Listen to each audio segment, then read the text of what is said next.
धम्मपद गाथा क्रमांक 216।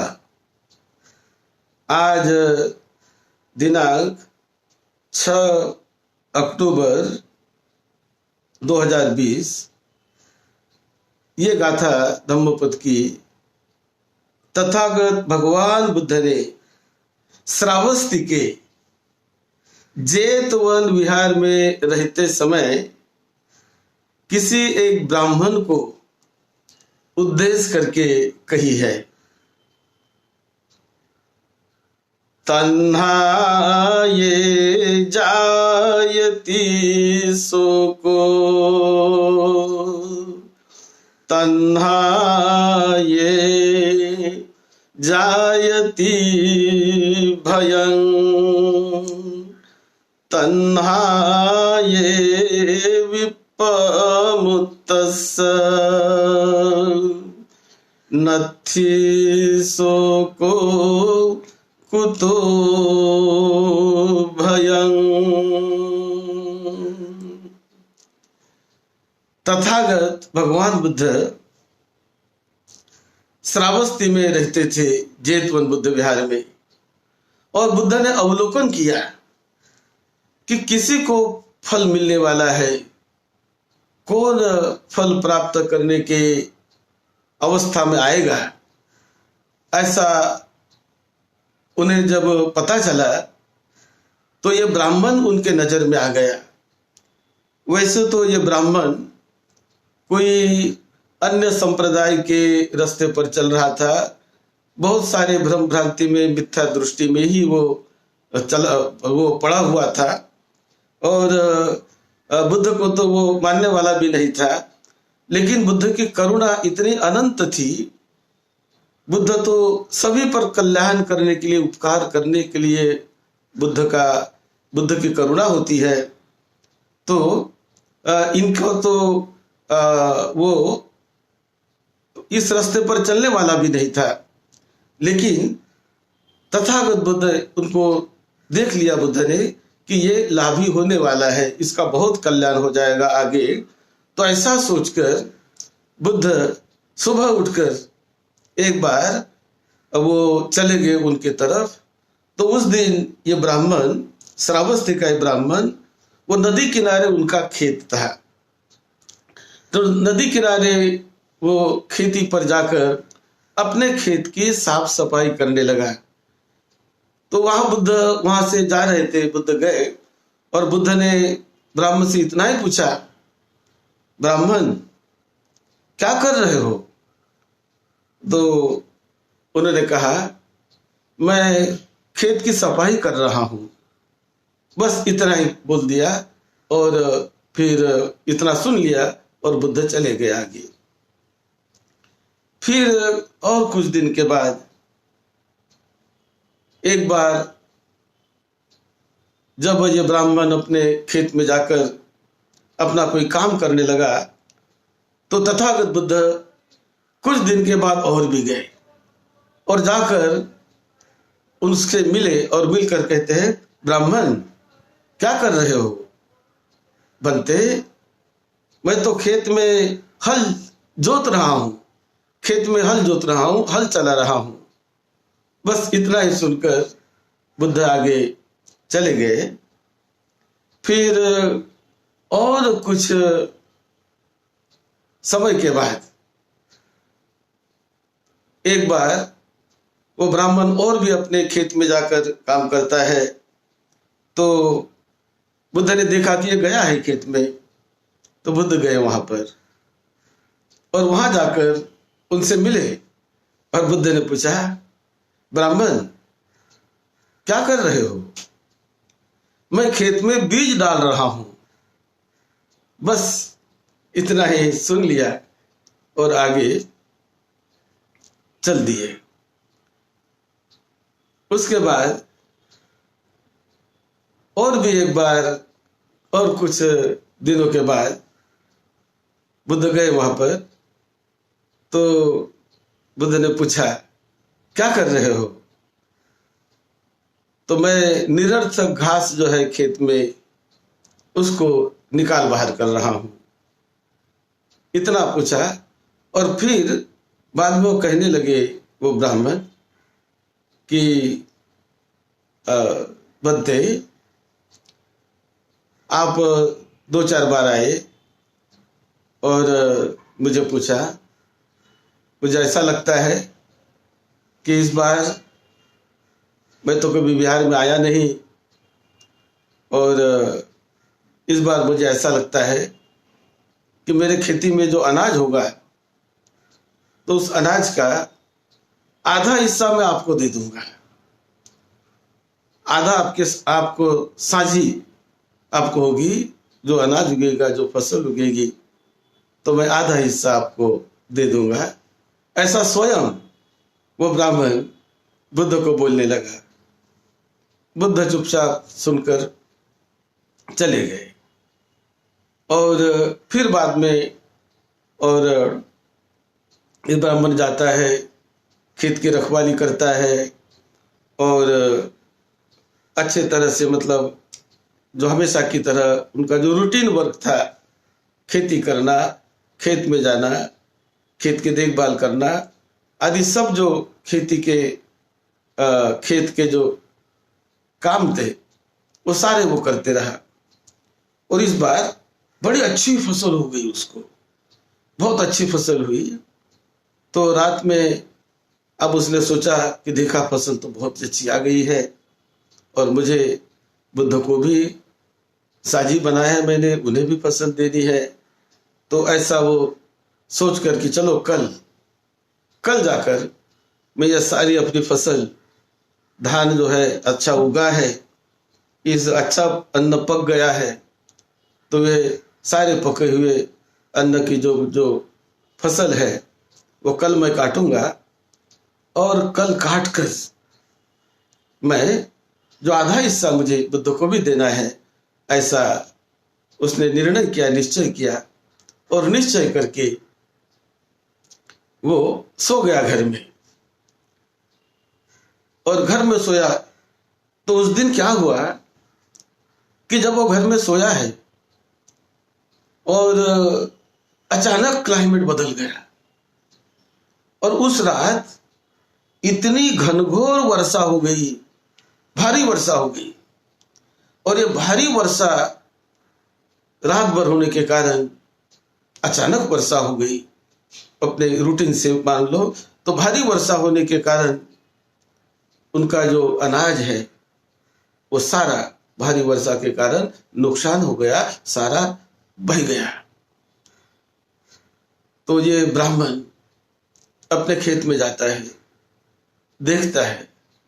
खेत में जाकर देखा तो कल रात जो घनघोर वर्षा हुई, उस वर्षा के कारण जो उसका अनाज था वो सारा पानी में बह गया, कुछ भी नहीं रहा वहां पर। तो बड़ा दुखी हुआ, बड़ा दुर्मन हो गया, और घर जाकर देखता है तो इतना दुखी कि क्या करूं, इतनी बारिश रात में हो गई, इतनी वर्षा रात में हो गई, और उस वर्षा से सारा मेरा अनाज चला गया। अब बहुत दुखी, उनका ही नहीं, सभी कई लोगों का अनाज ऐसे ये हो गया, क्योंकि बारिश अचानक हो गई।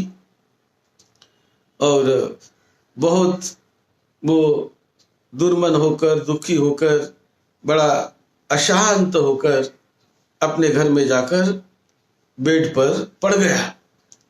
खाना पीना भी नहीं खाया और पड़ गया। क्या करूं, चिंता में पड़ गया कि अरे मेरा इतना नुकसान हुआ, इतना नुकसान हुआ। ऐसा देखकर बेचारा बड़ा दुखी, बहुत व्याकुल होकर वो घर में अपने कॉट पर, यानी मंच पर वो पड़ गया।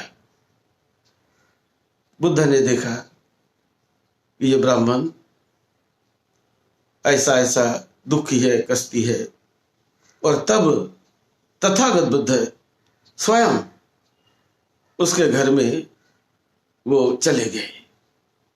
जब बुद्ध आ रहे, ये जब उन्होंने सुना तो सुनकर उन्होंने अपने लोगों को, सेवकों को बताया कि बुद्ध का सत्सम्मान स्वागत करो, उनको बुलाओ, बैठने के लिए आसन दे दो। मैं तो नहीं उठ सकता, आप बुलाओ। तो उनके घर के लोग जो सेवक थे वो बाहर गए, बुद्ध को उन्होंने बुलाया ससन्मान, बुलाकर बैठने के लिए आसन दिया और आसन देकर बुद्ध बैठे वहां जाकर। और बुद्ध पूछने लगे, ब्राह्मण क्यों दुखी हो रहे हो? बहुत तुम शोकाकुल हो, बहुत तुम दुखी हो, जानते हो दुख का कारण? वो बोल रहा, मैं नहीं जानता, मैं नहीं जानता। मेरी जो इतनी नुकसान हो गई, सारी फसल जो आने वाली थी, बड़ी अच्छी फसल हो गई थी, बहुत अच्छा अनाज उगा था, और मैं अगले दिन काटने के लिए जाने वाला था, आज ही मैं जाने वाला था। लेकिन देखा आज वहां जाकर तो रात में जो महान भयानक जो वर्षा हो गई, घनघोर जो वर्षा हो गई, उस वर्षा के कारण सब कुछ बह गया है। मैं बहुत दुखी हूँ, बहुत अशांत हूँ, दुखी हूँ, ऐसा वो कहने लगा। तो बोले कि जानते हो दुख का कारण? बोले मैं नहीं जानता, मैं तो इतना ही जानता हूँ। जब तथागत बुद्ध ने कहा मैं जानता हूँ दुख का कारण क्या होता है, कैसा क्यों दुख ऐसा होता है, ये तो फिनोमेना जो है नेचुरल फिनोमेना, ये तो आते जाते ही रहता है, परिस्थिति अपने हाथ में नहीं होती, परिस्थिति तो बदलते रहती है, परिस्थिति किसी के हाथ में नहीं होती है। आज ऐसा वातावरण है, कल कैसा वातावरण बनेगा ये कोई नहीं समझता, कोई नहीं जानता। लेकिन जो दुख जो होता है, दुख इसीलिए होता है कि हम किसी वस्तु के प्रति आशा लगाकर बैठते हैं, आस लगाकर बैठते हैं, सपने हम देखते हैं, और सपने पूरे नहीं हुए, आशा पूरी नहीं हुई, तो इससे दुख होता है, शोक होता है। और इस प्रकार तथागत बुद्ध ने उनको समझाया कि ब्राह्मण दुखी मत हो, ये भी बदल जाएगा, दुखी मत हो, ये तो परिस्थितियां है, ये तो आती है जाती है बदलती है, तुम अब दुखी मत हो, समझ जाओ परिस्थिति को, ये तो निसर्ग की नियामता है जो अपने हाथ में नहीं होता है, इसे समझ जाओ और अपने आप को शांत करके सरल ढंग से शांत होकर परिस्थिति से ज्ञान लेकर समझौता करके जीने लगो। जीवन बड़ा मंगलमय होता है, जीवन अमूल्य है, जीवन बहुत मूल्यवान होता है। तुम बहुत दुखी मत हो, बहुत इसको अपने मन पर मत लो, ऐसा तथागत बुद्ध ने बताया।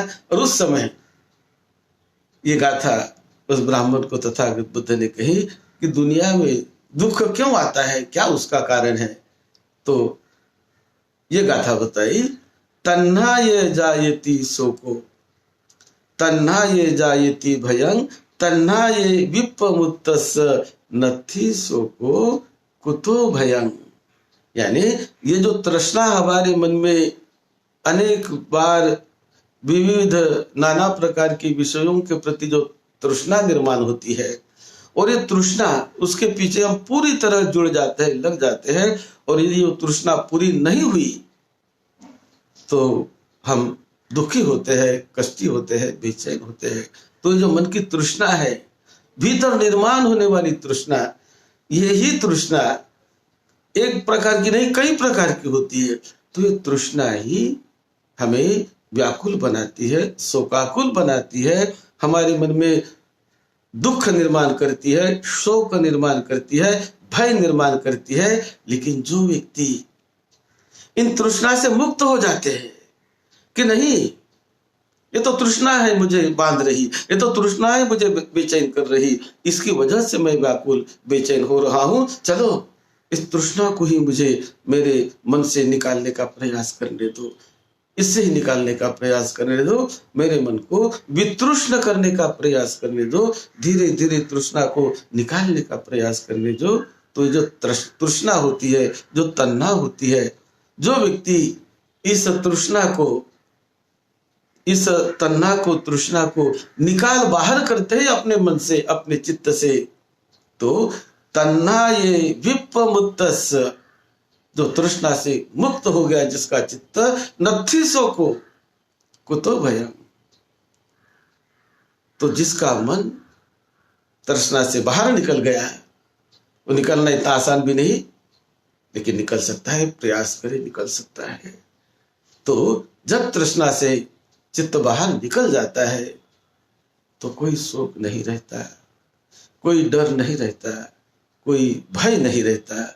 नत्थी शोको कुतो भयम, शोक भी नहीं और भय भी नहीं। इसीलिए ये जो तृष्णा है, तृष्णा की वास्तविकता को जानकर कि अभी तृष्णा भी परमानेंट नहीं रहती है, वो भी हमेशा रहने वाली नहीं है, वो भी बदलने वाली है। कोई भी परिस्थिति हमेशा नहीं रहने वाली है।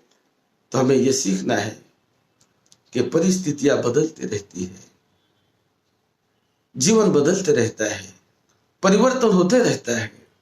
कभी लाभ होता है, कभी अलाभ होता है, कभी हानि होती है, कभी नुकसान होता है, तो कभी लाभ होता है, कभी हमें फायदा होता है, लाभ होता है, तो कभी अलाभ होता है। तो ये प्रकार की परिस्थितियां जीवन में आती ही रहती है। हमें इन सारे परिस्थितियों में जीते हुए अपने स्वास्थ्य को तंदुरुस्त बनाए रखने का प्रयास करना चाहिए। अपने मन को हर परिस्थिति में निर्मल स्वस्थ बनाने का प्रयास करना चाहिए।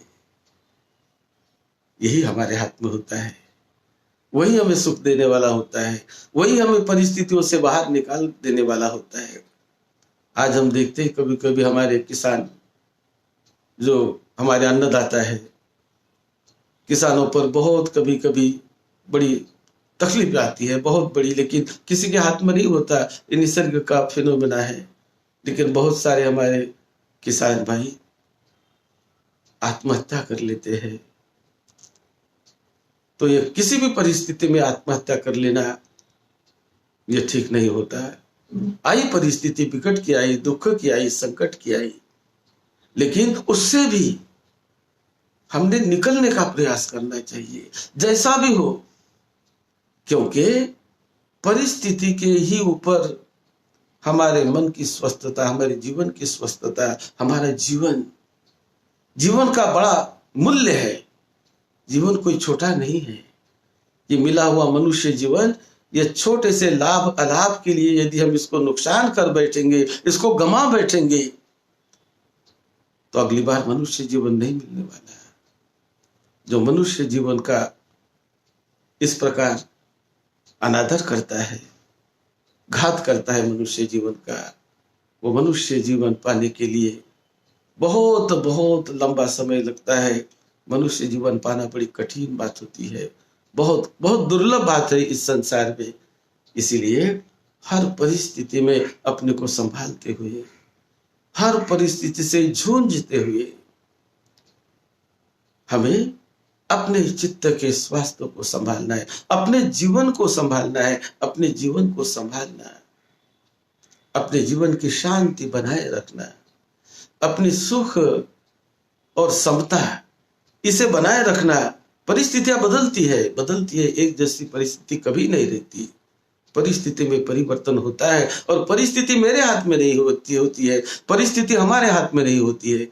परिस्थिति तो निसर्ग का फिनोमेना है। नैसर्गिक परिस्थितियां नैसर्गिक ढंग से आते जाते रहती, बदलते रहती है। हर समय समता में रहकर अपने आप को संभालते हुए जीना कल्याणकारी होता है, मंगलकारी होता है। ये जब तथागत बुद्ध ने उसको बताया तो ब्राह्मण श्रोतापन्न बन गया। एक सुख उसके मन में सुनकर एक उनके मन में वो भावना जग गई और धम्म का फल पा लिया, श्रोतापन्न बन गया। तो ये गाथा तथागत बुद्ध ने इस घटना के संबंध में कही थी।